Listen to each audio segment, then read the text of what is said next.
بہت سارے علماء یہ لکھتے ہیں کہ اس مہینے کا جو نام رمضان ہے وہ جو عربی کا لفظ رمضان سے آتا ہے، جس کا معنی ہوتا ہے ختم کر دینا یا مٹا دینا.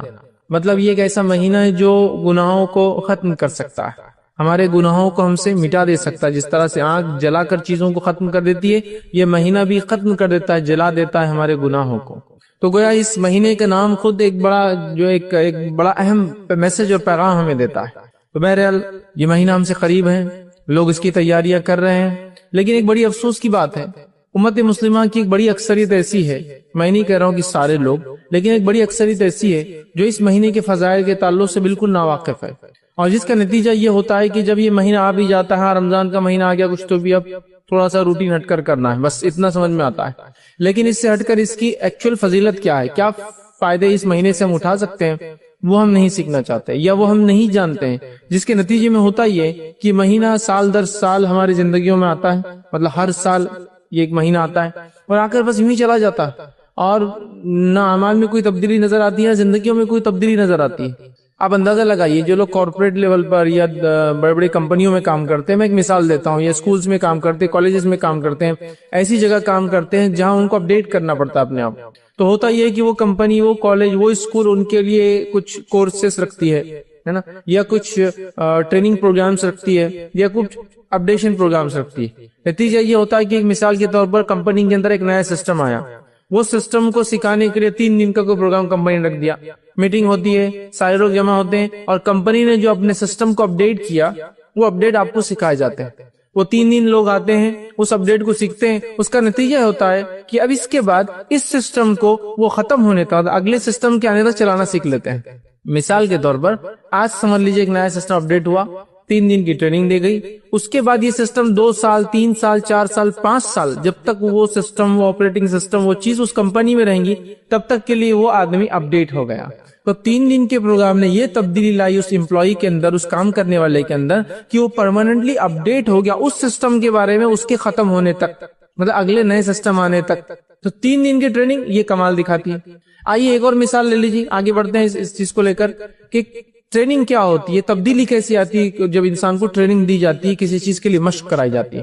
دوسری مثال لے لیجیے، آپ چاہتے تھے کہ گاڑی چلانا آپ سیکھیں، فار ایگزامپل 2 ویلر تو نہیں، 2 ویلر عام طور سے لوگ گھروں پہ سیکھ لیتے ہیں، لیکن 4 ویلر ہے جو کہ آپ کے ساتھ اویلیبل نہیں ہے. آپ ایک ڈرائیونگ اسکول میں جاتے ہیں، اسکول میں جانے کے بعد آپ، میں سمجھتا ہوں 15 days to 20 days یا 30 days کا ہارڈلی کورس ہوتا ہے، اور بہت ہی ڈم انسان ہوگا، بہت ہی جس کو ہم کہیں گے مطلب وہ انسان کمزور ہوگا جو مہینے بھر بعد بھی گاڑی نہ سیکھ سکے. آج کل تو دیکھیے آپ بچوں کو گھر میں ہے تو آدھا ٹریننگ تو وہاں مل جاتی ہے، پھر 1 سے 2 3 بار 10 بار چلا لیے تو آ جاتی ہے نا، ایسا ہوتا ہے. 2 ویلر کے معاملے میں تو اس کی بھی ضرورت نہیں ہوتی، محلوں میں سیکھ لیتے ہیں ہمارے بچے. ٹھیک، تو آپ دیکھیے، تو 1 month کی ٹریننگ ہوئی، اس کے بعد ماشاءاللہ آپ نے کار چلانا سیکھی. اب جب تک آپ اپنے عقل اور ہوش اور حواس میں ہیں، گاڑی چلانا آپ نہیں بولتے. اب جب تک آپ اپنے عقل میں اور ہوش اور حواس میں ہے، سینسز آپ کی باقی ہے، آپ گاڑی چلانا نہیں بولتے. تو 1 مہینے کی ٹریننگ نے یہ تبدیلی لائی کہ زندگی بھر کے لیے لائف ٹائم آپ نے گاڑی چلانا سیکھ لی. ٹریننگ، مشق کروائیں گے. اب آئیے میں رمضان کی مثال لے رہا ہوں. اب یہاں رمضان بھی ایک ٹریننگ ہے، تاکہ اگر سال بھر ہم میں کوئی کمزوریاں اور کوتاہیاں آ گئی ہو تو اس 1 مہینے میں اس کو کمپنسیٹ کر دے، اور اگلے کی ہم تیاری کر لے کہ اپنے اعمال کو ہم اضافہ کر لے.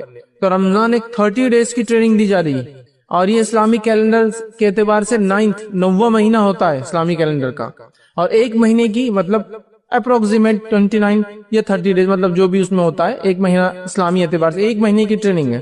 لیکن کتنی افسوس کی بات ہے، اس 1 مہینے کی ٹریننگ اور مشق سے جو مسلمان گزرتا ہے، جب وہ چاند دکھ جاتا ہے تو ایسا گزرتا ہے اس ٹریننگ سے کہ جس کے نتیجے میں اس کو دیکھ کر رشک آتا ہے کہ ماشاءاللہ، سبحان اللہ، الحمدللہ، کیا تبدیلیاں ہیں. لیکن 30 days جو ہی یا 29 days جو ہی گزرے، مہینہ ختم ہوا اور چاند نظر آیا دوسرا، پھر ایسی تبدیلی آ جاتی کہ لوگ بولتے سبحان اللہ، یہ وہ انسان تھا کہ جو ابھی دکھ رہا تھا 1 دن پہلے.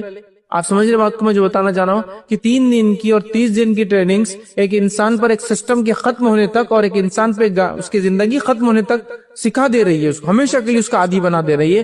تو کیوں یہ 30 days کی ٹریننگ یا ایک 1 month کی ہماری اسلامک ٹریننگ جو ہم کو رمضان میں ملی، وہ ٹریننگ کا اثر 1 دن میں کیسے ختم ہو جاتا ہے؟ یہ تعجب اور امیزنگ چیز. 3 دن کی ٹریننگ سسٹم کے ختم ہونے تک آپ کو اپڈیٹ کر رہی ہے.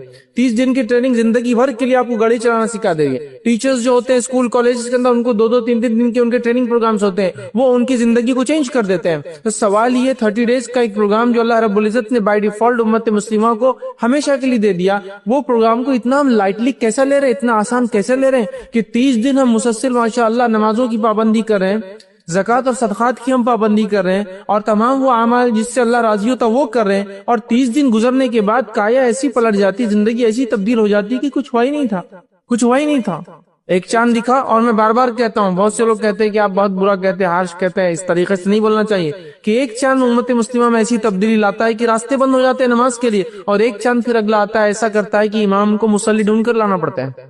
پہلا چاند وہ جب رمضان شروع ہوتا ہے راستے نہیں پورتے ہیں, مطلب مسجدیں تو ختم ہوگی, راستے بھی نہیں پور رہے ہیں, راستوں پہ شطرنجی اور چٹائیاں ڈال کے نمازیں ہو رہی ہے, اور پھر ایک چاند پھر نکلتا ہے جو عید لاتا ہے, ٹریننگ کے خاتمے کا اعلان کرتا ہے کہ اب آپ تیار ہو, آپ نے تقویٰ اختیار کیا, آپ نے ذکر کو اختیار کیا, آپ نے خرچ کرنے کی عادت ڈالی, آپ نے اپنی نظروں پہ کنٹرول رکھا, آپ نے اپنے حلیوں کو سدھار لیا تھا, آپ نے اپنے اعمال اور افعال کو سدھار لیا تھا, آپ نے اپنے معاملات کو سدھار لیا تھا. پھر کیوں ایسا ہوا کہ وہ چاند دیکھتے ہی جب 31واں دن, اگر 31 کا اگر مہینہ تھا اور اگر 29 کا 30واں دن نکلا, ایک ایسی تبدیلی آئی کہ جیسے کہ ایک چاند مطلب ایک رات کے بعد ایک بھولا کوئی خواب تھا جو گزر گیا.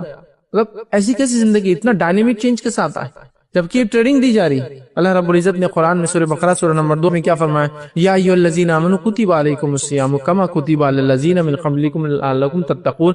اے لوگو, اے وہ لوگو جو ایمان لائے ہو, تم پر روزے فرض کیے گئے, تم پر روزے فرض کیے گئے, کتب علیکم الصیام کما کتب علی الذین من قبلکم. اور یہ کوئی نئی بات نہیں, صرف تم ہی نہیں ہو جن پر روزے فرض کیے گئے, تم سے پہلے کے لوگوں پر بھی ہم نے روزے فرض کیے تھے. کیوں؟ لعلکم تتقون, تاکہ تم اللہ کا ڈر اختیار کرو. تو روزوں کا مقصد ہے ٹریننگ دینا. کس چیز کی ٹریننگ دینا؟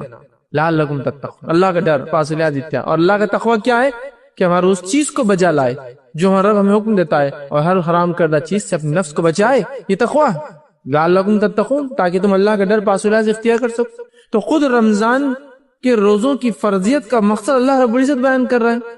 اب اگر یہ مقصد ہی حاصل نہ ہوا, تقویٰ کوئی ایسی چیز نہیں ہے جو میں ظاہر کر کے بتا سکوں, یا میرے حلیے سے آپ کہہ سکتے کہ میں متقی ہوں, ممکن نہیں. تقوی کے اثرات ہوتے ہیں ظاہری, یہ بات طے ہے, لیکن ظاہری اثرات سے تقویٰ ہے یہ پتہ نہیں لگایا جا سکتا. اسی وجہ سے نبی اکرم صلی اللہ علیہ وسلم کی موجودگی میں منافقین بھی تھے.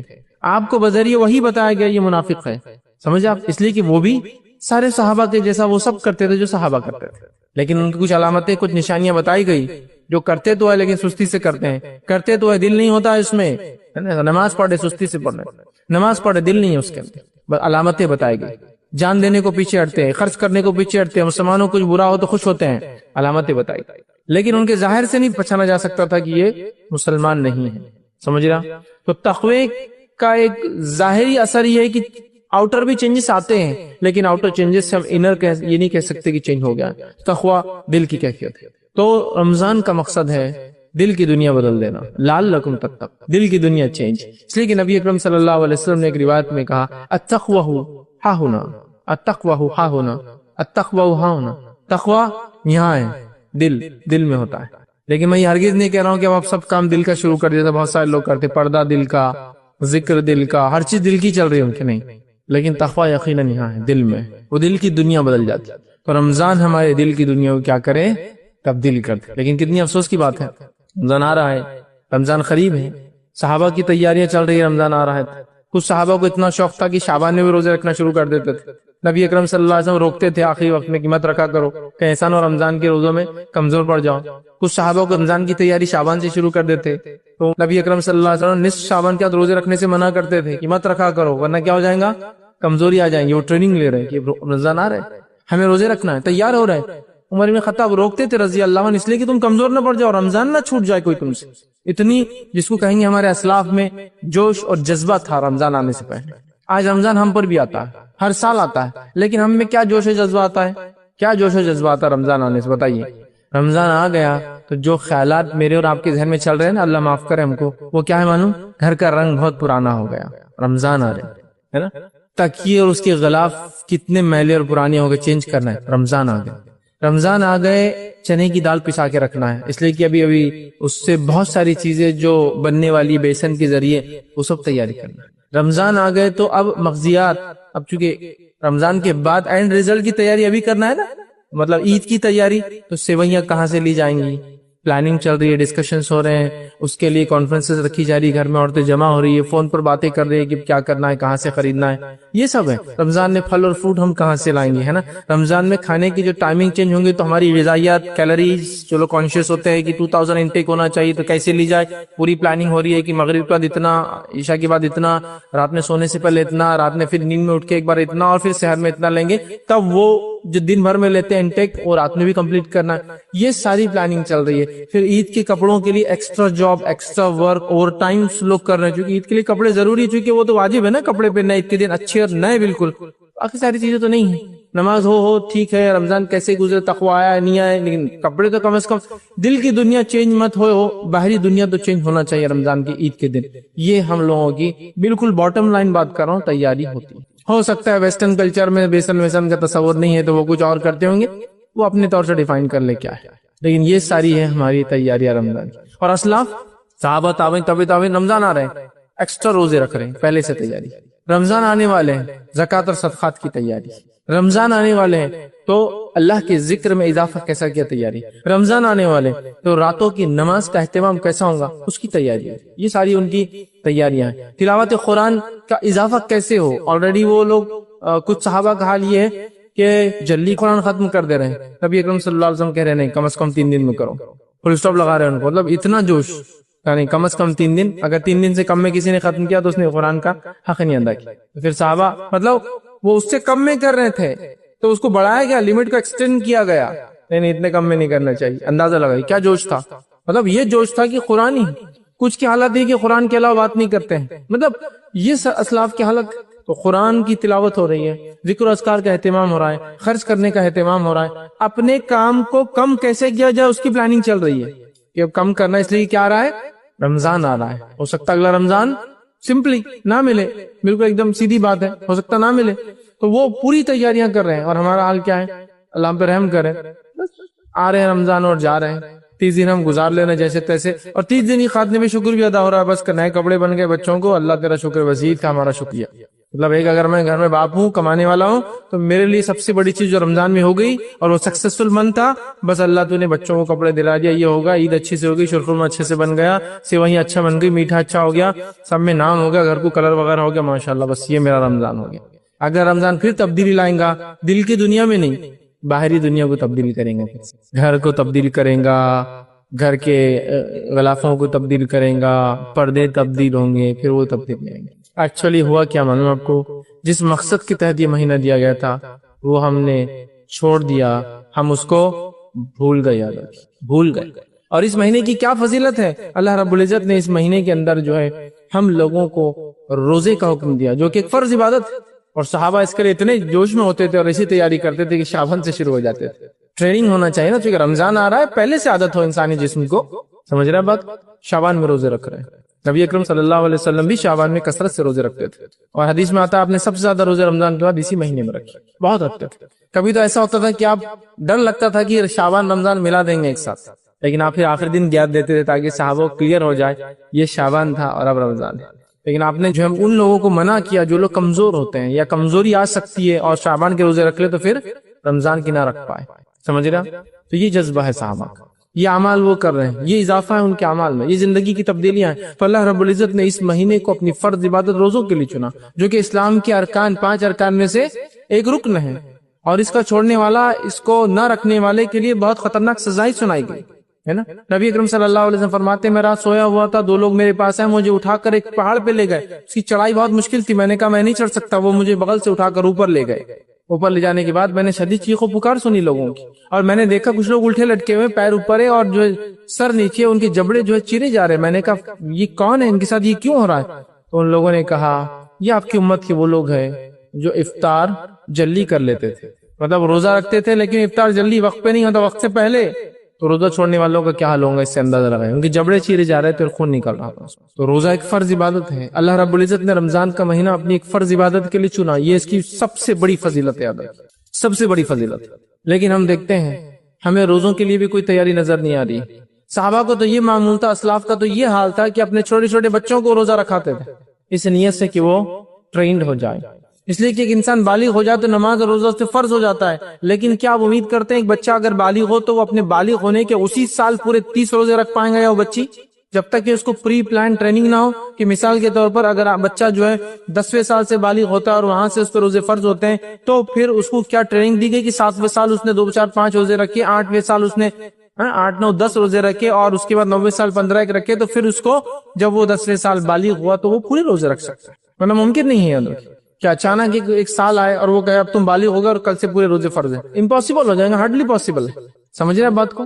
پھر ہمارے پاس ہوتا ہے بچہ بالغ ہونے کے بعد ٹریننگ شروع کرتا 2 4 سال، اور 14 15 سال کا ہونے تک پھر شروع کرتا پورے روزے رکھنا. اور اس میں عادت ہوئی اور اگر نہ ہوئی تو پھر تو گیا وہی بڑا غرق ہوا.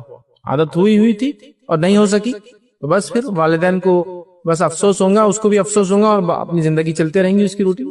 یاد رکھیے وہ ٹریننگ دلاتے تھے اپنے بچوں کو. ہم ٹریننگ لے رہے ہیں اپنے آپ کو، بچوں کو دلا رہے ہیں اس کی. وہ شوق ان میں جگا رہے ہیں کہ ہمارے بچے رمضان آئے تو روزے کے لیے خود ہم سے کہے کہ ہمیں بھی روزہ رکھنا ہے. ہمارے بچوں کو پکڑ کے ہم بڑے بڑے روزے رکھو تو بولتا نہیں میرے سے نہیں ہوتا، کیونکہ ماحول نظر نہیں آتا اس کو، وہ اہمیت نظر نہیں آ رہی ہے. جیسے عید کے کپڑوں کے لیے ڈسکشن چل رہے ہیں، بات چیت ہو رہی ہے، روزوں کے لیے کبھی کوئی چیز وہ سن نہیں رہا اس کی اہمیت کے بارے میں، کیسے رکھنا ہے، نہیں رکھ پائے تو اس کے لیے کیا کرنا چاہیے، نظر نہیں آ رہا اس کو. اور بچے اسی چیز کو اہمیت دیتے، یاد رکھیے، جو اپنے گھر کے ماحول میں یا اپنے سماج میں لوگوں کو اہمیت دیتے ہوئے دیکھتے ہیں. سمجھا بات کو؟ اسی لیے ہر علاقے کے بچوں کے پاس الگ الگ چیزوں کی الگ الگ اہمیت ہوتی ہے. سمجھا؟ یہ ہے، یاد رکھیے، کیونکہ ماحول میں اور سماج میں اس چیز کو ہوتے ہوئے دیکھتے ہیں تو اس چیز کو اہمیت دیتے ہیں. تو یہ فرض عبادت روزوں کا مہینہ ہے، ہم لوگ اس میں ضرور روزے رکھیں. اور اس کا مقصد، روزے کا مقصد، رمضان کا مقصد لعلکم تتقون. تو روزے کا مقصد ہے کہ ہم اللہ کا ڈر اختیار کریں، پاس و لیاز اختیار کریں. رمضان کا مہینہ اسی لیے دیا گیا کہ ہم روزہ رکھیں اور اللہ کا ڈر اور تقوی اختیار کریں. یہ سب سے اہم چیز ہے. یہ رمضان جو انشاءاللہ عزیز اب ہم پر آئیں گا، یہ ہم میں جو ہے ایک پرماننٹ چینج لا دے، ہمارے دل کی دنیا بدل دے، ہمارے معاملات بدل جائے. ذکر و اذکار کا جو ہے ہم نے رمضان میں کیا وہ بعد رمضان بھی باقی رہے. تلاوت قرآن جو رمضان میں کی، غیر رمضان بھی کنٹینیو سلسلہ چلتے رہے. روزوں کی جو عادت رمضان میں ڈالی، بعد رمضان بھی شوال کے 6 اور اس کے علاوہ بھی منڈے اور تھرسڈے جو جمعرات کے روزے کے مادی بن جائے. ایام 20 جو ہے چاند کی جو ہے 13 14 اور 15 کے ہم روزے رکھنے والے بن جائیں. اس کے علاوہ وہ تمام روزے جو نبی اکرم صلی اللہ علیہ وسلم نے رکھے یا رکھنے کا حکم دیا اور تمام ہم کریں. اور اس سے بھی ہٹ کر ہم نفلی روزے رکھے، اس لیے کہ ایک صحابی کو دیکھا گیا کہ وہ جو ہمیشہ روزہ رکھتے تھے، میکسیمم ٹائم روزہ رکھتے تھے. کسی ناقص رہا اللہ کے رسول، کچھ لوگ روز ہی روزہ رکھ رہے ہیں. تو نبی اکرم صلی اللہ علیہ وسلم نے فرمایا سب سے بہترین روزہ داؤد علیہ السلام کا روزہ ہے. وہ ایک دن روزہ رکھتے اور ایک دن افطار کرتے، الٹرنیٹ ڈے روزہ رکھتے تھے داؤد علیہ السلام. ایک دن رکھتے ایک دن نہیں رکھتے. تو جب وہ صحابہ تک خبر پہنچی تو انہوں نے پھر ایک دن رکھنا شروع کیا اور ایک دن چھوڑنا، ورنہ پورا ہی رکھ رہے تھے کنٹینیوس. تو یہ شغف، یہ دھن اور یہ جذبہ جاگ گیا تھا. لیکن بڑی افسوس کی بات ہے یہ چینجز ہم میں نہیں آ رہے. اور رمضان ایک ایسا اہم مہینہ ہے کہ نبی اکرم صلی اللہ علیہ وسلم کے ساتھ ایک خاتون نے ارادہ کیا کہ وہ جو حج کے لیے جائیں گے لیکن نہ جا پائی کسی وجہ سے، چونکہ سواری کی کمی تھی. نبی اکرم صلی اللہ علیہ وسلم دریافت کیا تم آ رہی ہو حج کو؟ تو کہا نہیں میں نہیں آ سکتی ہوں، اس لیے کہ اونٹ 2 ہی ہے، ایک کھیتی باڑی کے لیے ایک پانی کے لیے لگتا ہے. تو میں اگر سفر پہ آ جاؤں گی آپ کے ساتھ حج کے یا چلوں گی تو پھر اونٹ کو مطلب سواری کا کیا ہوگا، گھر بار کیسے چلیں گا. تو نبی اکرم صلی اللہ علیہ وسلم فرمایا تو پھر تم رمضان میں عمرہ کر لینا، اس لیے کہ رمضان میں کیا گیا عمرے کا ثواب حج کے برابر ہے. دیکھیے کتنا افضل مہینہ ہے کہ اس مہینے کی گیا ایک نفلی عمل عمرہ. یہ حج اصغر ہے، چھوٹا حج ہے، اور حج اکبر ہوتا ہے. تو یہ بھی کیا گیا حج اصغر عمرہ حج کے حج اکبر کے برابر ثواب. لیکن اس سے حج ساقط آپ سے ہٹ نہیں جائیں گا، وہ اپنی جگہ باقی ہے. لیکن ثواب درجے کے اعتبار سے، اہمیت کے اعتبار سے، ریوارڈز جو ملنے والے ہیں وہ اس کے برابر ہیں. سمجھ رہے ہیں بات؟ تو آپ اندازہ لگائیے مہینے کی کیا فضیلت ہے کہ عمرہ جیسا عمل. تو جو عمرے کو جا سکتا ہے، اللہ نے مال دولت صلاحیت طاقت توانائی دی ہے. آج کل تو بہت زیادہ سہولتیں اور آسانیاں ہو چکی ہے سفر کی، میں سمجھتا ہوں، اور قیمتیں بھی جو بہت کم اس میں ہو جاتا ہے. الحمدللہ جو فائدہ اٹھا سکتا ہے فائدہ اٹھا لیں، ہے نا. اس لیے کہ ہم نہیں جانتے کب زندگی کی حالت تبدیل ہو جائے، کب ہمارے ملک کی حالت تبدیل ہو جائے، کب وہ ملک کی حالت تبدیل ہو جائے جس کے اندر وہ چیز ہے. یہ بھی ہو سکتا ہے. تو آج ساری سہولتیں ہیں، بینیفٹ اٹھا لیجیے، فائدہ لے لیجیے. ہو سکتا ہے کل سب کچھ ہو، صحت ساتھ نہ دی، سب کچھ صحیح ہو، مال ختم ہو جائے کہ اب جا نہیں سکتا ہوں، سمجھ رہا، تو کرنا چاہیے۔ حج کو جائے انسان، ہر حج کو نہیں جا سکتا ہے، حالات نہیں، یا حج چونکہ کافی اس میں پیسہ لگتا ہے، تو عمرہ تو جا سکتا ہے، عمرہ کرے کم از کم رمضان میں۔ اسی طرح جو ہے کوشش کرنا چاہیے کہ رمضان کے مہینے میں اعمال صالحہ میں اضافہ کریں۔ اب جو بھی آپ کرتے ہیں نیک اعمال میں اضافہ، کیا کیا نیکیاں ہو سکتی ہے اس کی کوئی فہرست نہیں بنائی جا سکتی، ظاہر سی بات، تو اعمال صالح کے اندر اضافہ کرے، یاد رکھیے، بالخصوص ذکر و اذکار کا اہتمام کرے اعمال صالح میں، بالخصوص نمازوں میں اضافہ کرے، مطلب فرض کے علاوہ، بالخصوص قیام اللیل کا ہم اہتمام کریں، ہے نا، اعمال صالح میں، بالخصوص زکوٰۃ تو اگر آپ رمضان میں دیتے ٹھیک ہے، لیکن اس کے علاوہ صدقات میں اضافہ کریں، ہے نا، بالخصوص آپ صلہ رحمی میں جو ہے اضافہ کریں۔ یہ مہینہ ہے صلہ رحمی کا کہ ہم لوگوں کو افطار یا ہمارے غریب رشتہ داروں کو افطار اور سحر کا نظم کرائیں، ہے نا، یہ ساری چیزیں بہرحال اگر ہم پلان کریں تو سب کچھ ہو سکتا ہے، یاد رکھیں۔ ہم لوگ سوچتے نہیں، یاد رکھیں، اگر ہم سوچیں گے نا سب کچھ ہو سکتا ہے، اور جب ہم نہیں سوچتے نا تو کچھ بھی نہیں ہو سکتا، یاد رکھیں۔ جب ہم سوچ لیں یہ نہیں ہو سکتا تو نہیں ہو سکتا، سب سے پہلے اپنے ذہن کو بدل لیجیے یہ ہو سکتا ہے، کیونکہ سب کچھ ہو سکتا ہے، یاد رکھیں، تو اللہ تعالیٰ پھر مدد کریں گا نا۔ جب آپ سوچ کے بیٹھ کے کچھ نہیں ہو سکتا تو پھر آتی ہوئی بھی اللہ کی مدد آپ کو نظر نہیں آتی، کرنے کا جذبہ رکھیے، سب کچھ ہو سکتا ہے، یاد رکھیے۔ آپ بولیں گے یار میں خود برڈن میں ہوں، مصیبت میں ہوں، دوسروں کو کیا کھلاؤں گا؟ صحابہ کی آپ زندگی دیکھیں، دوسروں کو کھلاتے تھے تو اللہ اتنا دیتا تھا جس کی کوئی انتہا نہیں۔ ہم لوگ کیا سمجھتے ہیں جمع کرنے سے چیز بڑھتی ہے، یاد رکھیے چیز خرچ کرنے سے بڑھتی ہے، یہ پریکٹیکل اصول ہے۔ مان لو آپ نے کار لی اور کبھی نہیں چلاتے اس کو، بہت دن چلتی، کیوں کار 15 سال کے بدلے اس کی لائف 30 ایئرس ہو جاتی، آپ کو معلوم سال بھر بعد وہ کھڑی گاڑی اس کے ٹائر بھی خراب ہو جائے گا اور پھینکنے کے لائق ہو جائے، لیکن چلتی ہوئی گاڑیاں 15 سال کے بعد بھی مینٹین رہتی ہے، اور آپ بولتے ہیں اس کو ری پاسنگ کرانا پڑے گا۔ 15 ایئر جنرلی انڈیا میں 2 ویلرز 4 ویلرز کی لائف مانی جاتی ہے، ٹھیک ہے، ویسٹرن کنٹریز میں وہ کم ہوتی، 7 سال 5 سال ہوتی، بہرحال تو 15 سال ہے تو آپ چل رہا، تو چلتی ہوئی چیز بڑھتی ہے، یاد رکھیے فائدہ دیتی ہے، اس بات کو آپ نوٹ کر لیں۔ تو آپ جب خرچ کریں گے تو آپ کے ساتھ آتا بھی ہے، ہم سمجھتے ہیں جمع کرنے سے آتا نہیں، خرچ کرنے سے آتا، صحابہ کی زندگی اس کی جیتی جاگتی مثال۔ تو اعمال صالحہ، نیک اعمال جو بھی آپ کرتے ہیں رمضان میں، اس میں کیا کیجئے، اضافہ کیجئے، تاکہ جب آپ ایک لمٹ تک جا کر آئیں گے تو غیر رمضان ایک سرٹن لمٹ تک پھر پہنچ جائیں گے۔ ایک انسان سمجھ لیجئے 1 مہینہ مشقت کر کے 100 تک جا رہا ہے کسی کام میں، تو غیر رمضان کم از کم امید ہے 50 تو پہنچے گا، تو اس میں خوب اضافہ کیجئے اعمال صالحہ میں۔ اسی طرح صدقات کا خاص طور سے اس مہینے میں اہتمام کرے، نبی اکرم صلی اللہ علیہ وسلم اس مہینے میں خاص طور سے صدقات کا اہتمام کرتے، اسپیشلی صدقات مطلب نفلی مال خرچ کرنا، زکوٰۃ یہ فرض ہے، صدقات نفلی مال خرچ میں، چونکہ نفلی مال خرچ کرنے فطرہ آتا ہے، صدقہ آتا ہے، سمجھنا بہت ساری چیز میں اس میں انکلوڈ ہوتی ہے، تو لہٰذا نفلی مال خرچ کرنے کی عادت ڈالیے، صدقات کا خوب اہتمام کریں، اور صدقات مسکینوں کو تلاش کر کے دے۔ اور مسکین اور غریب کا فرق جو نبی اکرم صلی اللہ علیہ وسلم نے بتایا وہ یہ کہ غریب مانگ کر لے لیں گا، جو سوال کریں گا، اور مسکین مانگتا نہیں ہے، تم کو اس کو پہچاننا پڑے گا، یہ فرق۔ غریب کیا کریں گا، سوال کریں گا، اور مجبوری میں سوال کرنا بھی جائز، حرام نہیں، مجبوری میں۔ غریب مانگیں گا آپ سے، مسکین مانگیں گا نہیں، اور غریب کو روپیہ 2 روپیہ دینے سے اس کا کام چل جائے گا، مسکین کا کام اس سے نہیں چلتا ہے۔ مسکین آپ کا دوست بھی ہو سکتا ہے جو روز ساتھ رہتا ہے، لیکن اس کے گھر کی حالت یہ ہے کہ اس کی والدہ گلی گلی کام کرتی ہے، اس کے والد بیچارے چھوٹا موٹا کچھ کام کرتے، تو وہ مسکین ہے۔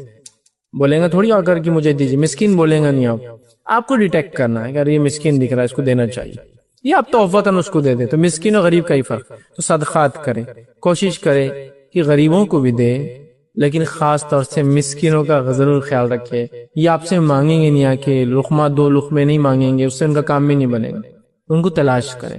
آپ لوگوں کے حالات سے، چہروں سے، کپڑوں کے احوال سے، گاڑی کی کنڈیشن سے معلوم کر سکتے ہیں حالات کیا چل رہے ہیں، مدد کیجیے، مدد کیجیے۔ اب کوئی کہے کہ میں خود مسکین ہوں، دوسروں کی کیا مدد کرے، ٹھیک ہے، تو یاد رکھیے آپ کوشش تو کریں جو آپ کر سکتے ہیں دوسروں کی، وہ کوشش کریں گا، اور ایک سماج بن جائیں گا، یاد رکھیے جو دینے والا سماج ہو جائے گا، جو دینے والا، معلوم دینے والا۔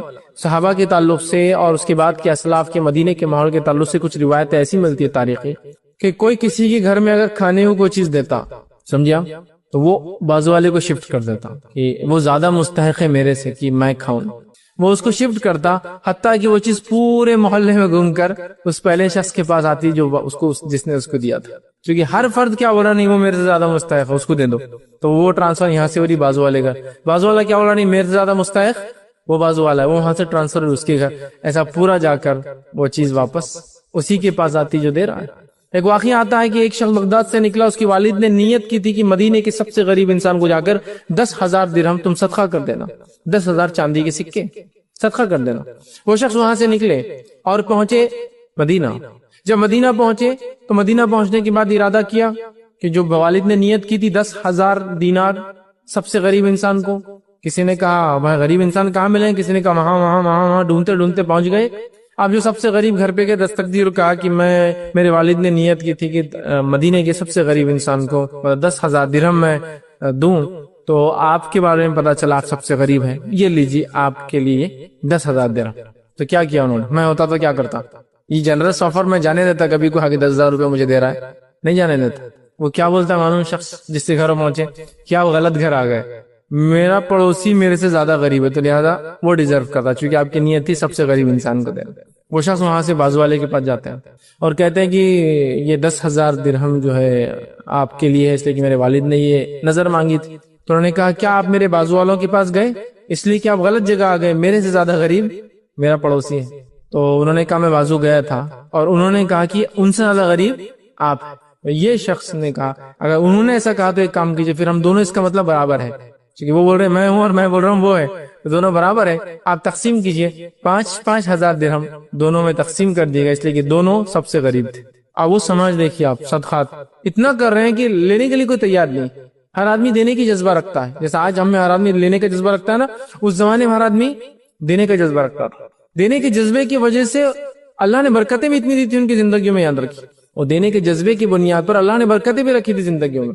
آج دینے کا جذبہ نہیں ہے تو زندگیوں کی برکتیں بھی ہماری چھنتی ہوئی، ختم ہوتی ہوئی نظر آتی ہے۔ یاد رکھیے، آپ دیکھیے پہلے زمانے میں روپیوں پیسے کی بڑی قلت اور کمی تھی، لیکن آپ زندگیوں کے اعتبار سے دیکھیں اور جو کام انہوں نے کیا بہت آگے تھا۔ ایک انسان ہے، ایک آدمی کماتا ہے ان دا سینس کیش، باقی سارے مشقت کرتے جو کیش نہیں ملتا ہے۔ کھیتی کا نہ جائے خود کھا لیا، کیش نہیں ملتا۔ ایک آدھ آدمی تھا جس کو کیش ملتا تھا، وہ ملازمت کر رہا ہے، فلاں اس میں ہے، گورنمنٹ آفس میں ہے، نواب کے دربار میں ہے، ایسا تھا، ایک آدھ کو کیش آتا تھا، لیکن پورا خاندان اور پوری فیملی چل رہی ہے اس میں۔ آج حالت یہ ہے کہ سب کو کیش آ رہا ہے ہر طرف سے، لیکن حالت یہ ہے کہ سب کو آنے کے بعد بھی پڑتا کسی کو بھی نہیں، کیونکہ دینے کا مزاج نہیں ہے۔ تو فرق صدقات کا اہتمام نبی اکرم صلی اللہ علیہ وسلم صحابہ دیا کرتے تھے۔ توبہ اور استغفار کی کثرت بہت ضروری ہے اس مہینے میں، اس لیے کہ توبہ اور استغفار نبی اکرم صلی اللہ علیہ وسلم اس مہینے میں کثرت سے کرتے تھے، اس لیے کہ مہینہ ذکر و اذکار کا ہے۔ ذکر و اذکار میں توبہ استغفار بھی شامل ہے، چونکہ بھی ذکر ایک قسم کا جو اپنی معافی کے لیے انسان جو گناہ وہ کرتا ہے، یا کالے جو جرم اس نے کیے ہے، یا جو معصیت اس نے کر کے جو اپنے دل کو کالا کیا ہے، وہ اس سے دھوتا ہے۔ توبہ اور استغفار کی کثرت کر جس مہینے میں جتنا کثرت سے ہو سکتا ہے اتنا کثرت سے کیجیے، دن اور رات، اور بالخصوص روزے کی حالت میں، اس لیے کہ روزے کی حالت میں جب روزدار دعا مانگتا ہے، اور بالخصوص افطار کے وقت، روزہ ختم کرنے کے وقت، تو اللہ اس دعا کو رد نہیں کرتا۔ تو توبہ اور استغفار اپنے لیے، اور استغفار کے تعلق سے اہل سنت والجماعت کا صحابہ کا یہ عقیدہ تھا کہ استغفار میت کے لیے بھی زندہ کا قبول ہوتا ہے، اور یہ بات نبی اکرم صلی اللہ علیہ وسلم کی حدیث سے ثابت ہے۔ تو خود کے لیے کیجیے، جو گزر چکے ان کے لیے کیجیے کہ اللہ ان کے گناہوں کو معاف کر، ان کو بخش دے، ان کی مغفرت کر، یہ ہے ان کے لیے استغفار۔ اپنے لیے کیجیے استغفر اللہ، استغفر اللہ کوئی خاص وہ نہیں، اتنا پڑھنا کافی آپ استغفر اللہ۔ نبی اکرم صلی اللہ علیہ وسلم ہر نماز کے بعد جو ہے ایک بار اللہ اکبر اور 3 بار استغفر اللہ، بس اتنا ہی کہتے ہیں، استغفر اللہ اتنا کیجیے۔ 70 سے 100 مرتبہ آپ صلی اللہ علیہ وسلم کرتے تھے، حدیث میں آتا ہے، روایت میں آتا ہے، ایک میں 70 اور ایک میں توبہ استغفار کے لفظ 100 مرتبہ آتے ہیں۔ تو کچھ علماء لکھتے ہیں جو کہ 100 مرتبہ یاد نہ تو ہر نماز کے بعد 5 بار پڑھ لے، 100 ہو جاتے ہیں شام تک، لیکن نماز کے بعد 20 بار استغفار پڑھنا سنت سے ثابت نہیں ہے۔ 100 کی کوانٹٹی کو کمپلیٹ کرنے کے لیے بتا رہا ہوں، یاد نہیں ہے تو چلو فجر کے بعد 20 بار پڑھ لیا تو زیادہ ہی پڑھی آپ، 100 بار، آپ سے تو 70 سے 100 بار کرتے تھے، تاکہ امت کو بتائے نبی اکرم صلی اللہ علیہ وسلم کے کوئی گناہ نہیں تھے، پھر بھی آپ کرتے تھے، ہمیں سکھانے کے لیے کہ دیکھو میں نبی ہونے کے باوجود کرتا ہوں تو تم کیوں نہیں کر سکتے؟ ٹھیک ہے، تو توبہ استغفار میں جو ہم اضافہ کریں۔ اسی طرح جو تلاوت قرآن، چونکہ یہ مہینے کا تعلق بڑا گہرا قرآن سے ہے، شہر رمضان الذی انزل فیہ القرآن، اللہ قرآن نے فرماتا ہے سورہ بقرہ سورہ نمبر 2 آیت نمبر 185، رمضان و مہینہ اس میں قرآن نازل ہوا، انزل فیہ القرآن ھدی للناس، یہ انسانیت کے لیے ہدایت ہے۔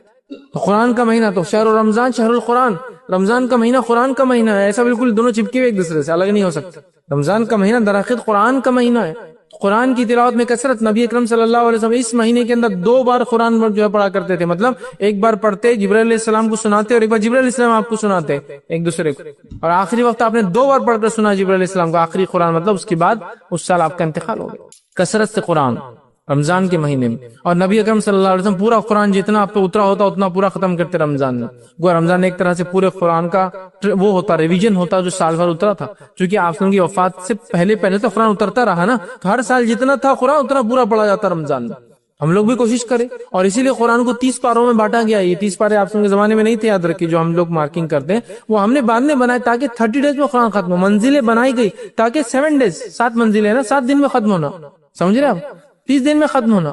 تو قرآن کو ختم کرنے کی ہم کوشش کریں اور خود پڑھے. نماز کی شکل میں بالکل ہو سکتا ہے, لیکن خود بھی پڑھنے کی کوشش کرے کہ لے کر مصحف جو ہے اس کو ریڈ کرے, اس کو پڑھے, اس لیے کہ قرآن کا اس مہینے سے گہرا تعلق ہے. اور اللہ رب العزت نے اسی مہینے کو شرف دیا اپنے 12 مہینوں میں سے کہ اس مہینے میں اس قرآن کو جو ہے وہ نازل کرے. اسی طرح اس مہینے کی بڑی فضیلت وہ ہے لیلۃ القدر. بڑی فضیلت یاد رکھیں اس میں لیلۃ القدر. اتنی بڑی فضیلت ہے کہ ابن ماجہ کی روایت ہے, نبی اکرم صلی اللہ علیہ وسلم نے لوگوں کو جمع کیا صحابہ کو رمضان سے پہلے, کہا اب تم پر ایک ایسا مہینہ آنے والا ہے جس میں ایک رات ایسی آنے والی ہے جو اہمیت کے قدر اور منزلت اور اہمیت کے فضیلت کے اعتبار سے اتنی اہم ہے کہ 1000 مہینوں سے افضل ہے. جس نے اس رات کو پایا اس نے تمام خیر اچھائی کو حاصل کیا, اور جس نے اس رات کو چھوڑ دیا اس نے تمام خیر کو چھوڑ دیا. اور ایک بد نصیب و بے نصیب سے یہ رات چھین لی جاتی ہے, وہ اس کو نہیں منا پاتا ہے, چھین لی جاتی ہے. قرآن نے اسی کی گواہی دی اور کہا سورہ قدر میں انا انزلناہ فی لیلۃ القدر وما ادراک ما لیلۃ القدر لیلۃ القدر خیر من الف شہر. یہ کہا کہ ہم نے اس قرآن کو لیلۃ القدر میں نازل, انا انزلناہ فی لیلۃ القدر, لیلۃ القدر میں اس قرآن کو نازل کیا. وما ادراک ما لیلۃ القدر, اے مسلمانوں کیا چیز ہے جو تمہیں سمجھا لیلۃ القدر کیا ہے. لیلۃ القدر خیر من الف شہر, لیلۃ القدر 1000 مہینوں سے افضل ہے. نبی اکرم صلی اللہ علیہ وسلم 1000 مہینوں سے افضل ہے. جو اس رات کو حاصل کر لیا تمام خیر پا لیا, اور جس سے چوک گئی سب چوک گیا, اور ایک بد نصیب یا بے نصیب سے یہ رات چھین لی جاتی. تو اب ہم بد نصیب ہے, بے نصیب ہے یا نصیب والے ہیں, طے کر لی, رمضان آ رہا ہے. اور یہ رات یاد رکھیے آخری عشرے کی طاق 5 نائٹس 5 آڈ نائٹس میں سے ایک ہے, طاق راتوں میں سے ایک ہے. تو یہ 21 رمضان بھی ہو سکتا ہے, مطلب 21 کی رات 23 بھی ہو سکتی ہے, 25 بھی ہو سکتی ہے, 27 بھی ہو سکتی ہے, اور 29 بھی ہو سکتی ہے. یقیناً 27 کے تعلق سے کچھ حدیثیں آتی ہیں کہ 27 ہے, 21 کے تعلق سے آتی ہے 21 ہے, 23 کے تعلق سے بھی آتی ہیں. تو پتہ یہ چلا 5 میں سے کوئی ایک ہے, ورنہ ہے کچھ روایت جس میں 27 کا لفظ ہے. تو علماء کہتے ہیں ایسی جو روایت ہے جس میں مخصوص ہے کہ 27 کو ایک صحابی کو آپ صلی اللہ علیہ وسلم کہا, مخصوص ہے ایک رات نبی اکرم صلی اللہ علیہ وسلم نماز پڑھ رہے تھے, بارش ہوئی ہلکی ہلکی رات, مسجد نبوی جو ہے کھجور کے پتے تھے, پانی ٹپک رہا تھا, اور جہاں تھے نبی اکرم صلی اللہ علیہ وسلم نے سجدہ کیا وہاں مٹی میں پانی گرا ہوا تھا. وہ رات تھی 21 کی. علماء کہتے ہیں یہ جو خاص علامتیں بتائی گئی کہ 27 21 23, اس کا معنی یہ ہے کہ یہ رات ہر سال ایک وقت نہیں آتی. اگر ایک سال 27 کو آتی تو اگلے سال 29 ہو سکتا, 29 تو کسی سال 21, کسی سال 23, کسی سال, سمجھ رہا, آتی بھی اگر ہے علامت ایک رات میں تو روٹیٹنگ ہے, وہ نیکسٹ ایئر وہ رات پہ نہیں ہوں گی, سمجھ رہا. تو لہٰذا ہم کو اس کو تلاش, کیسے بولتے ہیں, شب قدر کی تلاش ڈھونڈنا ہے. تو 21 کی رات, 23 کی رات, 25, 27 اور 29 میں شب قدر کو تلاش کرنا. اور کیسے تلاش کرنا ہے, جیسے ہم آج کل تلاش کر رہے ہیں, آخری عشرہ شب قدر کی تلاش, 21 کی رات فلاں بازار میں, 23 کی رات فلاں بازار میں, اور 25 کی رات فلاں خریدی کے اندر, اور 27 کی رات فلاں ہوٹلوں میں, اور 29 کی رات فلاں, اور اس کے بعد ماشاءاللہ 1000 مہینوں کا ثواب حاصل. یہ ہماری پلاننگ ہے, میکسیمم جو پلاننگ ہے, اس سے ہٹ کر کچھ نہیں. اور پورا سماج, پورا ماحول ہی ہے, پورا حالات ہی ہے. اور چونکہ میں عموماً کہتا ہوں ڈپلیکیٹ نائٹس اتنی منا لی تو ریئل نائٹس حقیقی جب راتیں آتی ہیں نا اس کی اہمیت ختم ہو جاتی ہے. کوئی شب برات منا رہا ہے تو کوئی شب معراج منا رہا ہے, اسی کو وجود ثابت نہیں کہ اس کو منایا جائے. معراج تو ایک واقعہ ہوا, اس کو منانا ثابت نہیں, کچھ بھی نہیں. 15 شعبان کے تعلق سے کہا کہ 15 شعبان کو اللہ تعالیٰ تمام لوگوں کی مغفرت کر دیتا سوائے اس شخص کے جو دل میں کینہ رکھتا ہو کسی کے. یہ منانا نہیں ہے کہ چلو سیلیبریٹ کرو اس کو.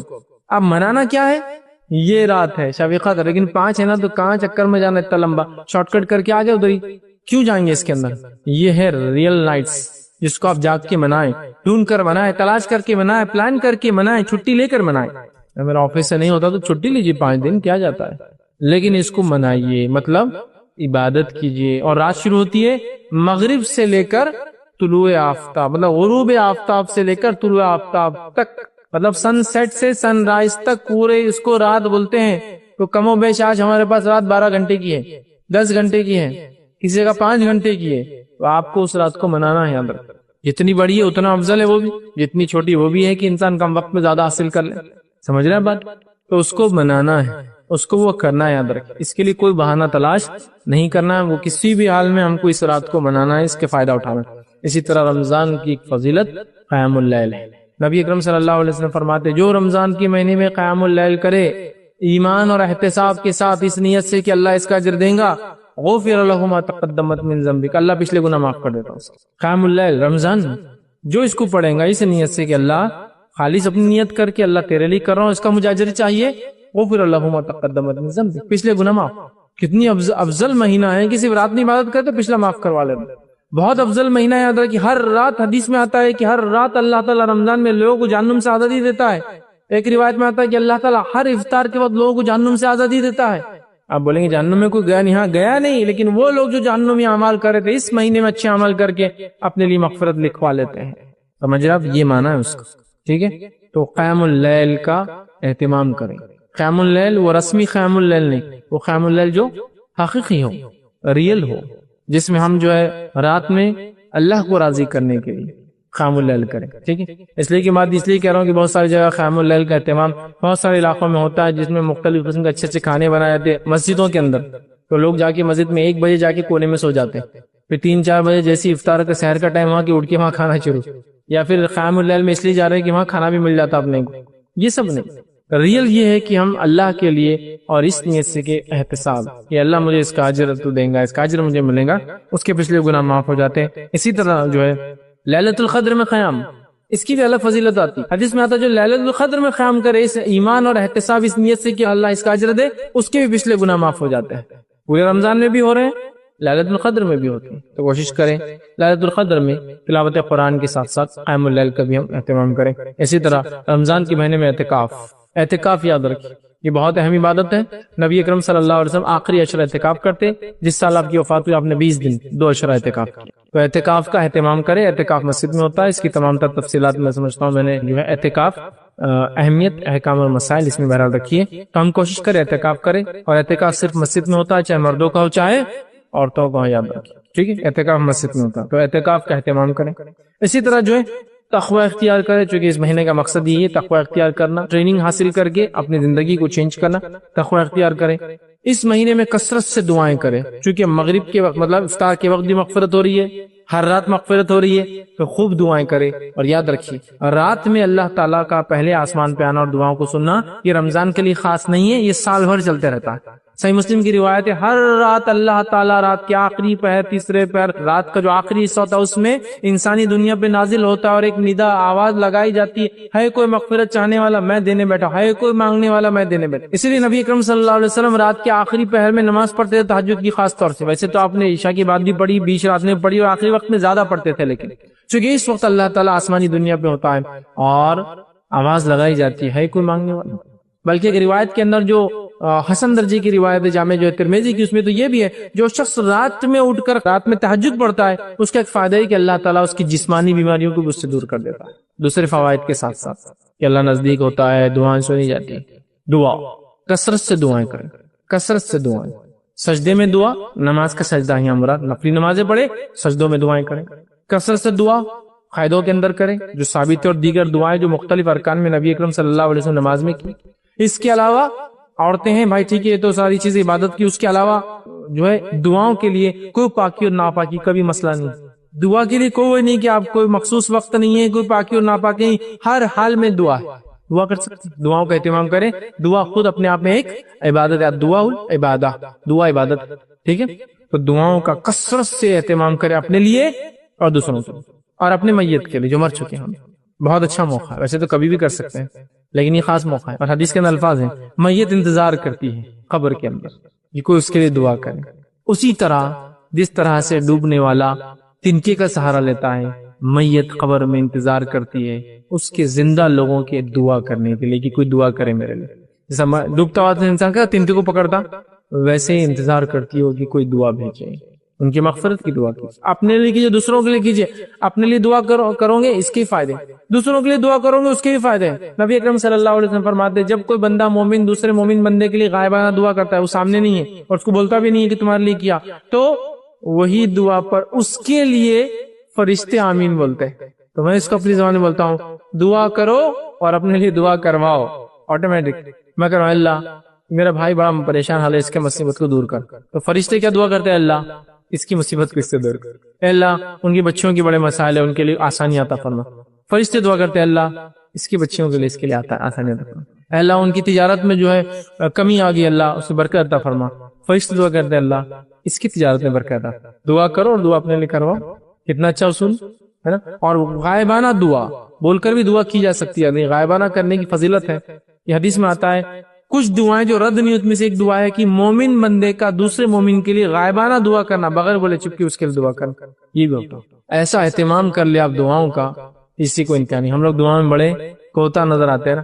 دعاؤں کا اہتمام کر ہر جگہ ہر جگہ ہر جگہ، اس حد تک کہ کبھی کوئی ایمبولینس کی آواز بھی آپ سنیں تو ضرور دعا کر لینا. اگر اس میں کوئی اللہ تیرا بندہ ہے یا کوئی انسان ہے تو اس کے لیے اگر وہ ہدایت کا مستحق ہے تو ہدایت دے دے اسی بیماری کے ذریعے اس کو. اور اگر جو ہے مسلمان ہے ہدایت یافتہ ہے تو اس کو شفا نصیب کر دے. آواز آپ کو دور سے آ رہی ہے، ہوگا نہیں ہوگا دیکھا جائیں گے، لیکن اگر تھا تو آپ کی کریڈٹ میں آ گیا. فرشتے دعا کرے اللہ اس کے لیے مسئلہ حل کر، اس کی بیماری دور کر، اس کو جو ہے فنا. سمجھ رہے آپ؟ تو آتی ہے نا کبھی آواز، کوئی نہ کوئی مطلب پرابلم میں ہے تبھی تو آواز آ رہی ہے. کسی کو ہسپتال لے جایا جا رہا ہے نا، ہاسپٹل، آپ دعا کر سکتے ہیں. دعا دعا دعا ہر بار دعا ہے نا. دواخانے سے گزر رہے کوئی دعا، اللہ اتنے لوگ بیمار ہیں ان سب کو شفا دے بیچاروں. ہدایت کی جو مستحق ان کو ہدایت دے، جن کو شفا اور رحم کی ضرورت ان کو شفا دے، اور جن کے لیے جو چیز بہتر ہے اس طرف ان کو گامزن کر دے، چاہے تو شفا یا چاہے تو موت، جو بہتر ہے. آپ نے محسوس بھی نہیں کیا لیکن کتنے ہزاروں لوگوں کے لیے آپ دعا کرتے ہوئے چلے گئے وہاں سے. دعا کے لیے کوئی گھڑی کوئی وقت کوئی چیز کسی کا ہونا کچھ بھی نہیں ہے. تو ایک معمول بنا لیجیے، کسی کو بھی دیکھا آپ نے دعا کر دیجیے. غائبانہ دعا بولیے مت میں نے دعا کیا، بول سکتے آپ، کبھی یہ بھی محبت میں اضافے کی وجہ بنتی ہے، لیکن غائبانہ زیادہ افضل ہے، زیادہ افضل. ٹھیک ہے. تو رمضان کے مہینے کو خوب دعاؤں کا اہتمام کیجیے.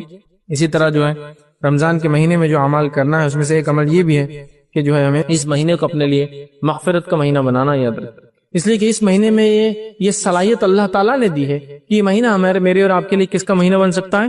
مغفرت سمجھتے ہیں آپ؟ ہمارے گناہوں کی معافی کا مہینہ بن سکتا ہے. اس کے لیے دلیل وہ روایت ہے جس میں نبی اکرم صلی اللہ علیہ وسلم ممبر منگوایا، ممبر پہ آپ قدم بر قدم 3 ممبر کی سیڑھیاں چڑھے اور ہر سیڑھی پہ کہا آمین آمین اور آمین. صحابہ نے کہا اللہ کے رسول صلی اللہ علیہ وسلم آپ نے کیسا آج عجیب عمل کیا جو اس سے پہلے ہم نے آپ کو کرتے ہوئے نہیں دیکھا، یہ کیا تھا؟ تو آپ نے فرمایا جبریل علیہ السلام میرے پاس آئے تھے، انہوں نے مجھ سے کہا کہ میں یہ کروں. جب میں نے پہلی سیڑھی پر قدم رکھا تو مجھ سے انہوں نے کہا اے محمد صلی اللہ علیہ وسلم لعنت و ہلاکت و بربادی اس شخص کے لیے جس کو اپنی زندگی میں رمضان کا مہینہ ملے اور اس میں اللہ کو راضی کر کے اپنی مغفرت نہ کرا سکے. کہو آمین. تو میں نے کہا آمین. جب دوسری سیڑھی پہ قدم رکھا تو انہوں نے مجھ سے کہا کہ لعنت ہلاکت بربادی اس شخص کے لیے جس کو والدین میں سے دونوں یا دونوں میں سے کوئی ایک بڑھاپے کی حالت میں مل جائے اور ان کی خدمت کر کے اپنی مغفرت نہ کرا سکے. کہو آمین. میں نے کہا آمین. اور لعنت ہلاکت بربادی اس شخص کے لیے جس کے سامنے میرا نام لیا جائے اور وہ مجھ پر درود نہ بھیجے صلی اللہ علیہ وسلم. تو مجھ سے کہا گیا کہو آمین. تو میں نے کہا آمین. تو اندازہ لگائیے روح الامین جبرائیل علیہ الصلوۃ والسلام ظاہر سی بات ہے وہی لے کر آتے تھے، یہ اپنے دل سے کوئی بات نہیں کہتے تھے، وہ آ کر جب کہہ رہے تو یہ اللہ کی طرف کی بات ہے. اور نبی اکرم صلی اللہ علیہ وسلم جو کہ رحمت للعالمین ہے وہ اس بددعا پہ جو روح الامین یا جبرائیل علیہ السلام کر رہے ہیں اس بددعا پہ آمین کے الفاظ آتے ہیں. اور نبی اپنی امت کو کبھی بھی عمومی اعتبار سے بددعا نہیں دیتے ہیں، صرف اینڈ سٹیج ہوتا ہے جب وہ بددعا دیتے ہیں ایک دم لاسٹ. تو نبی اکرم صلی اللہ علیہ وسلم بددعا پہ آمین کرے، اس کا مطلب یہ ہوا یہ مہینہ بہت زیادہ امپورٹنس اہمیت کا حامل ہے، اس کو چھوڑنے والا ضائع کرنے والا برباد کرنے والا نبی کی بددعا کا مستحق ہے جو کہ رحمت للعالمین ہے، سارے عالم کے لیے رحمت ہے. مطلب جو کچھ وجود میں ہے سب کے لیے نبی اکرم صلی اللہ علیہ وسلم رحمت ہے. آپ بددعا دے رہے ہیں، مغفرت کا مہینہ ہے، اس میں اپنی مغفرت ہم کو کروانی ہے، یاد رکھیے. اسی طرح جو ہے یہ مہینہ جہنم سے آزادی کا مہینہ ہے. یہ مہینہ رمضان کا جہنم سے آزادی کا مہینہ ہے، اس لیے کہ حدیث میں الفاظ ہے جیسے ہی رمضان آتا ہے جنت کے سارے دروازے کھول دیے جاتے اور ایک بھی بند نہیں ہوتا، اور جہنم کے سارے دروازے بند کر دیے جاتے ایک بھی کھلا نہیں ہوتا. اور یہ سلسلہ رمضان تک چلا رہتا ہے پورا کر. اب ایک طرح سے ایک میسج دیا جا رہا ہے جنت کھلی ہے اور جہنم بند ہے، مغفرت اور رحمت عام ہے اس مہینے میں جنتی اعمال کر کے جنت چلے جاؤ، اور جہنم ہم نے بند کر دیے، معافی مانگ لو اپنے گناہ کے لیے، اور جہنم ہم نے بند کر دیا۔ کبھی انسان سوچتا ہے اس کا کیا سگنیفیکینس ہے، دروازے وہاں کھلے تو ہمیں کیا اس کا کیا سگنیفیکینس ہوتا ہے؟ آپ سوچئے تھوڑا سا، اگر کوئی یہاں ایسا آپ سے آ کے کہے، اور اللہ رحم کرے، پچھلے 3 سال سے پانی کا کیا حال ہے، اورنگ آباد سے قریب ہمارے ایک ڈیم ہے پیٹھن میں، ہے نا، اگر کوئی آپ سے کہے یہ بس اب یہ مہینہ جون کا چالو ہوا، اور کوئی ابھی 2 دن میں خبر لا کے بولے کہ پیٹھن کے ڈیم کے پورے دروازے کھلے، آپ کے ذہن میں کیا آتا؟ مطلب پانی فل، ذہن کہاں جاتا؟ پانی فل، سال اچھا جانے والا، بزنس اچھا، سب لوگ سوچ رہے اپنے اپنے، کمپنی والے اپنا سوچ رہے، گھر والی عورتیں اپنا سوچ رہے، سب اپنا اپنا سوچ رہے کہ اب پانی کا مسئلہ نہیں، یہ مسئلہ نہیں، وہ مسئلہ نہیں، سب ایسے سوچ رہے۔ دروازے کہاں کھلے؟ اثر کہاں ہو رہا دلوں پر؟ یہاں ہوتا دروازے کھلے مطلب پانی ہوتا آیا، خوشی ہوتی ہے نا، ایک خالی دنیا میں پانی جیسی نعمت کے دروازے کھلے تو جنت کھلی ہے، تو یہ احساس ہونا چاہیے، وہ مطلب آفر چالو ہے، یہ ایک کنیکشن ہونا چاہیے، ارے جنت کھلی ہے مطلب بہت کچھ کرنے کے لیے، اور جہنم بند ہے، بتایا جا رہا ہے کہ یہ مہینہ مغفرت کا ہے، اور اللہ کی رحمت اس کی غضب سے یاد رکھے حاوی ہے، اس سے زیادہ ہے، اسی لیے جنت کے دروازے 8 ہیں اور جہنم کے دروازے 7 ہیں، کم ہے، سمجھے آپ بات کو؟ تو لہٰذا جنت کھلی ہے، جہنم بند ہے، فائدہ اٹھانے کا موقع ہے، اور جنت کے ایک دروازے کا تو خاص اللہ رب العزت نے روزے داروں کے لیے اہتمام کیا جانے کا، وہ جنت کے دروازے کا نام ریان ہے، اس میں سے صرف روزے دار داخل ہوں، اسپیشل ویلکم ہوں گا روزے داروں کے لیے یاد رکھیں۔ تو یہ جہنم سے آزادی کا مہینہ ہے۔ اسی طرح حدیث میں آتا ہے ہر روز رمضان کی رات اللہ تعالیٰ لوگوں کو جہنم سے آزاد کرتا ہے، ایک روایت میں آتا ہے ہر افطار کے وقت لوگوں کو جہنم سے آزاد کرتا ہے، تو بنا لیجیے اس مہینے کو اپنے لیے جہنم سے آزادی کا مہینہ۔ اور اسی طرح جو ہے اگر آپ زکوٰۃ رمضان میں نکالتے ہیں، رمضان زکوٰۃ ویسے جب آپ کے مال پہ 355 ڈیز 355 دن ہو جائے، مطلب لونار کیلنڈر کے حساب سے سال ہو جائے تو آپ کو زکوٰۃ دینا ہے، ٹھیک۔ لیکن اگر کسی نے یہ ٹائم ٹیبل مان لیا کہ رمضان ٹو رمضان، رمضان ٹو رمضان، پھر یہ مہینہ آپ کے لیے زکوٰۃ کا بھی، آپ کو اپنے مال کی زکوٰۃ بھی دینی چاہیے، یاد رکھیے۔ اسی طرح آخری پوائنٹ اور آخری بات جو ہم دیکھیں گے وہ یہ ہے کہ یہ مہینے میں خاتمے پر آپ کو کیا دینا ہے؟ فطرہ، اور اسی سے وہ دن جس دن ہم عید مناتے، خوشی مناتے، جو عمل ہم نے رمضان میں کیے اس کو عید الفطر کہا جاتا ہے، فطرہ یاد رکھیے، یہ 1.5 کلو کے برابر اناج، 2.5 سے 3.25 کلو، یاد رکھیے فقہا کا اس میں اختلاف ہے، 2.5 کلو، 2 کلو 600 گرام، 2 کلو 700 گرام، 2 کلو 750 گرام، 3 کلو تک آتا ہے، بہرحال جو بھی ہے، میں سمجھتا ہوں اضافہ کرنے میں اللہ پکڑ نہیں کرے گا، کمی میں پکڑ ہو سکتی ہے، 2.5 کلو 2.5 کلو سے ایکسس میں آپ جو ہے ہر فرد کی طرف سے غذائیات کھانے کی چیز جس سے انسان پیٹ بھرتا ہے، ایسی غذا جیسے پیٹ بھرتا ہے، جیسے کہ گیہوں، لیکن گیہوں کو مت چپک جائیے، ہاں بس فطرہ بولے کہ گیہوں یاد آتے، اور وہ بھی سڑے ہوئے، جو کہ ویسے آدھا آٹا بنا ہوا رہتا ہے اور آدھے گیہوں رہتے ہیں اس کے اندر، وہ کیڑے نکال دیتے ہیں، پسا ہوا آٹا نہیں، وہ آتے ہیں، سوچ نہیں، فطرے کی گیہوں بازو رکھے الگ سے، اس میں بکری منہ ڈال رہی، اس میں کور بیٹھا ہوا اس کے اوپر، وہ فطرے کے، اور باقی اپنے خریدنے والے گیہوں اندر سے لا کے دیتا ہوں، نہیں، غذائیات گیہوں ہو سکتا ہے، چاول ہو سکتا ہے، کسی جگہ اگر مکہ چلتا ہے تو مکہ ہو سکتا ہے، کسی جگہ کھجوری غذائیات ہے، پیٹ بھرنے کی چیز تو کھجور ہو سکتا ہے، نبی اکرم صلی اللہ علیہ وسلم نے جو، پنیر، منقع، ٹھیک ہے، کھجور، جو اناج تھا ایک قسم کا، پنیر سمجھتے نا، پنیر غذائی عربوں کے لیے پورا کھانا ہوتا ہے ان کے لیے، کھجور پورا کھانے کے طور پہ، دودھ اور کھجور کھاتے ہیں، مطلب بس عموماً کھجور کا ویسا چلن نہیں کہ غذائیت نہیں، تو غذائیات جس چیز سے انسان پیٹ بھرتا ہے وہ چیز نکالیے، 2.5 کلو اور اس سے زائد، ہر انسان کی طرف سے گھر میں، اور اس کے لیے آپ کو صاحب نصاب ہونا ضروری نہیں ہے، جو فطرہ دے سکتا ہے دے دے، جیسا جو قربانی دے سکتا ہے دے دے، کوئی صاحب نصاب ہونا ضروری نہیں، نہ قربانی کے لیے نہ فطرے کے لیے، ہاں بس لوگ جو صاحب نصاب جو ہے بولے جو زکوٰۃ دیتا وہی فطرہ دے، اس کی کوئی دلیل نہیں ملتی، کسی کو دلیل نہیں ملتی، کیونکہ صحابہ کثرت سے فطرہ نکالتے جبکہ اس میں سے اکثر زکوٰۃ دینے والے نہیں تھے، مطلب غریب تھے، صحابہ اکثر قربانیاں کرتے جبکہ اس میں سے اکثر زکوٰۃ نہیں تھے، اس لیے کہ صاحب نصاب نہیں تھے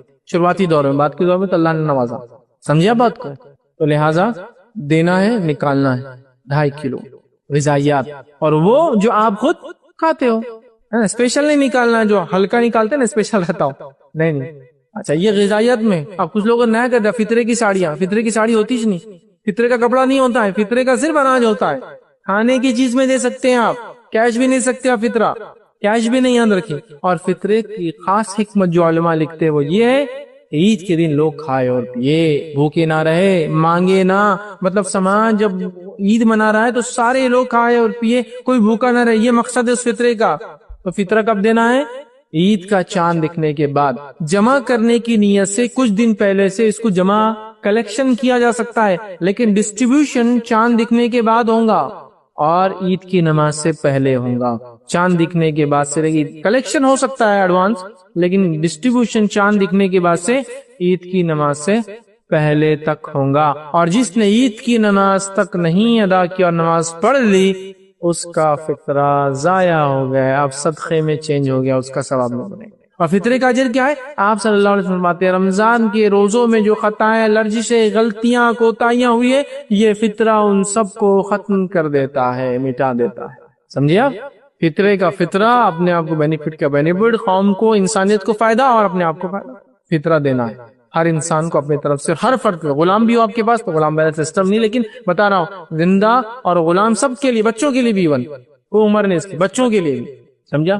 سب کی طرف سے 2.5 کلو جو ہے اناج آپ کو دینا ہے. وہ اناج دی جو آپ کھاتے ہیں. نبی اکرم صلی اللہ علیہ وسلم نے جو ہے بالکل روایت میں آتا ہے منقع پنیر، منقع سمجھتے نا؟ انگور جو سکے ہوئے ہوتے ہیں، ٹھیک، منقع پنیر اور جو، ٹھیک ہے، ایسی چیزیں دی ہے غذائیات. تو آپ بھی کوشش کریں دے، اس کو کیش میں نہ دے اور ابھی سے مت دے دو. بہت سے لوگ بولتے ہیں رمضان کا فطرہ پہلے روزے کو کیا کریں گے، اپن دے دیں گے تاکہ کیا کرے، پھر بولے افطار کریں گے، اس سے سحر کریں گے.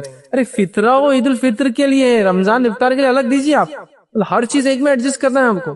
دنیا کا تو ہر کام الگ الگ ہونا، لیکن دین کا تو پورا ایک ساتھ ہو سکتا ہے کہ بولے صدقہ بھی ہو جائے، فطرہ بھی ہو جائے، زکوٰۃ بھی اس میں ہو جائے، سارے اجر ڈال دو اس کے اندر. دنیا کا ہر کام الگ چاہیے، دنیا کا ہر کام الگ چاہیے، لیکن دین کا بولے سب ایک ساتھ ہوگا تو بہت خوشی کی بات ہے. نہیں تو آپ کو اگر کسی کو افطار کروانا ہے کروائیے، سحر کروانا کروائیے، فطرے میں نہیں ہوتی. لیکن فطرہ دینا ہے عید کے لیے، عید الفطر اسی لیے کہا جاتا ہے، اور اس کو دینا ہے. جمع کلیکشن تھوڑے دن پہلے سے ہو سکتا ہے، ڈسٹریبیوشن لیکن عید کا چاند دکھنے کے بعد سے لے کر عید کی نماز سے پہلے تک ہوگا. تو یہ چند باتیں تھی، میں نے تقریباً 15 سے 16 پوائنٹس نکات آپ کے سامنے رکھے رمضان کے تعلق سے، اس کی اہمیت کے تعلق سے، اس روزوں کے تعلق سے، اس کی فضیلت اور تمام اعمال جو اس مہینے میں خاص طور سے ہم کر سکتے ہیں. اور یہ بڑا اہم مہینہ ہے. صحیح بخاری اور دیگر کتابوں میں روایتیں، نبی اکرم صلی اللہ علیہ وسلم فرماتے جو شخص اللہ کے لیے ایک دن کا خالص روزہ رکھتا ہے تو اللہ تعالیٰ اس کو جہنم سے 70 سال کی اللہ مسافت کے برابر فاصلہ جہنم میں اور اس کے بیچ میں ڈال دیتا ہے. ایک خندق کھائی ڈال دیتا ہے، اتنی بڑی ڈسٹنس پیدا کر دیتا ہے. اتنی بڑی فضیلت ہے نا کہ جہنم سے ہم اتنے دور ہو جا رہے ہیں صرف ایک روزے کا وجہ سے. پورا مہینہ ہے، تو اس مہینے کو ہم غنیمت جانیں اور اس مہینے کو اپنے لیے مغفرت کا مہینہ بنا لیں. اور یہ کرنے والے کے لیے آسان ہے اور اللہ تعالیٰ اس کو توفیق دے دے. انسان صرف کوشش کرے، پھر اللہ کی توفیق ہو جائے تو یہ آسان ہے. ورنہ اگر ہم سوچ بیٹھے کہ نہیں ہوگا بھائی، یہ مہینہ تو اب ہیمسٹر آ رہے اپنے، تو اس کی تیاری اب نہیں ہو سکتا، تو پھر کچھ نہیں ہو سکتا. یہ مہینہ تو ایک مہینہ بزنس ہوتا، پھر سال بھر کا ہوتا اپنا، تو پھر کچھ نہیں ہو سکتا. عزم کر لے کہ اس مہینے کو اپنے لیے انشاءاللہ جس ہم کو مغفرت کو بنانا ہے. کر صاف ہو نہ ہو، پردے بدلے جائے نہ بدلے جائے، عید کے دن میٹھا گھر میں ہو یا نہ ہو، نئے کپڑے ہم پہنے یا نہ پہنے، لیکن اللہ کے پاس یہ ضرور ہم درج کروا دے کہ یہ مہینہ اس بندے نے اپنے لیے مغفرت کا کر لیا، اپنے اعمال گناہوں کی صفائی کا کر دیا تھا، اپنے اعمال کے تبدیل کا اس نے مہینہ کر لیا تھا. مطلب گھر تو نہیں تبدیل ہوا، لیکن دل کی دنیا اس نے چینج کر لی، اعمال اس کے ظاہری تبدیل ہو گئے.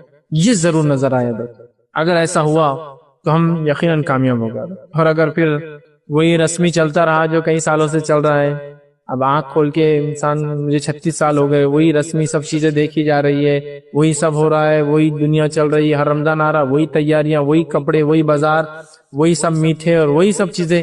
یہ رسمی ہو گیا، کسٹمری، یہ ایک ہم نے ایک رسم بنا دی. اس میں کوئی جس کو کہیں گے روحانی جذبات نظر نہیں آ رہے. مسلمان علاقوں میں دیکھیے رمضان آ رہے ہیں تو سب سے پہلے کیا تیاریاں ہو رہی ہیں؟ راستوں پہ تندور لگ رہے ہیں. یہ پہلی تیاری جو آپ سگنیفیکنٹلی دیں، ہاں رمضان آ گئی، کیا تندور لگ گیا ہو، اور یہ رمضان آ گئے. سمجھے آپ؟ یہی سب سے سگنیفیکنٹ علامت ہے. بازار بڑے ہو گئے، ایکسٹینشن ہو گئے، یہی سب سے بڑی علامت ہے کس چیز کی؟ رمضان کی. یہ علامت نہیں. رمضان کی علامت پتہ چلتا ہے کہ مسلمان تقوی اختیار کرتا ہے، مسلمان صدقات اور خیرات کے لیے ریڈی ہے، مسلمان جو ہے اب جو عبادتیں کریں گے، مسلمان اب اس مہینے میں زیادہ عبادت کے لیے جائیں گے، تو ظاہر سے دکانیں ان کی کم کھلیں گے. میں یہ نہیں کہہ رہا ہوں تجارت حرام ہے، آپ شفٹ میں بھی چلا سکتے ہیں، لیکن بولنے کا مقصد یہ ہے سب کچھ اسی کے لیے اور آخرت کے لیے. کیا تو رمضان رسمی نہیں، ہمارے لیے ریئل چینجز لے کر آئے. ہم لوگ اپنے آپ کو حقیقی معنی میں تبدیل کریں اور رمضان کے صرف رسمی فائدے نہیں، ریئل بینیفٹس، حقیقی فائدے اٹھائے، تو انشاءاللہ عزیز یہ مہینہ ہمارے لیے مغفرت کا ہوگا اور آنے والے رمضان تک وہ چینج نظر آئیں گے. پھر ایک انسان اپڈیٹ ہوا یہ رمضان، اگلے رمضان اور اپڈیٹ، اگلے رمضان اور ایک نکھرتا ہوا مومن نظر آئے ہر رمضان. یہ معصیت، یہ گناہ تھے، یہ رمضان چھٹ گئے، اگلے رمضان اور ایک فریش انسان نظر آ رہا، یہ گناہ کم ہو گئے، عبادتوں میں یہ اضافہ اس نے کر لیا، نیکیوں میں اضافہ کر لیا، خرچ میں اس کا یہ ہو گیا، معاملات دیکھو تبدیل ہو گئے، زبان گالی دیتا تب نہیں دیتا بعد رمضان، دیکھو کتنی چینج نظر آئے. اور ہر رمضان ٹریننگ کے بعد، جیسا اسکول اور کالج میں اور کمپنی میں ٹریننگ کے بعد آپ کی زندگیاں تبدیل ہوتی، اب ہماری زندگیاں تبدیل ہوتی نظر آئے ہر رمضان کے بعد. ہم اس کے حقیقی فائدے اٹھائیں. میں اسی پر اپنی بات کو ختم کروں گا. اللہ رب العزت سے دعا کہ اللہ سبحانہ تعالیٰ ہم تمام کو رمضان کے مہینے کے حقیقی فائدے اٹھانے والا بنائے، ہم تمام کو رمضان کے مہینے کو اپنے لیے مغفرت کا مہینہ بنانے والا بنائے، ہم تمام کی ٹوٹی پھوٹی عبادتوں کو جو اس مہینے میں ہم کرتے ہیں اس کو قبول کریں، ہم تمام کو قرآن سے اس مہینے کے ذریعے اللہ تعالیٰ جوڑ دیں، ہم تمام کو لیلۃ القدر کا فائدہ اٹھانے کی توفیق عطا فرمائے، ہم تمام کو رمضان کے مہینے میں قیام اللیل کر کے دعا کر کے اپنے لیے مغفرت کا سامان جمع کرنے والا بنا دے، اور ہم تمام کو حقیقی معنوں میں اس مہینے کے صحیح فائدے اٹھانے والا بنا دے. جب تک ہمیں زندہ رکھیں، اسلام اور ایمان پر زندہ رکھیں، خاتمہ ایمان پر ہو. وآخر دعوانا ان الحمد للہ رب العالمین.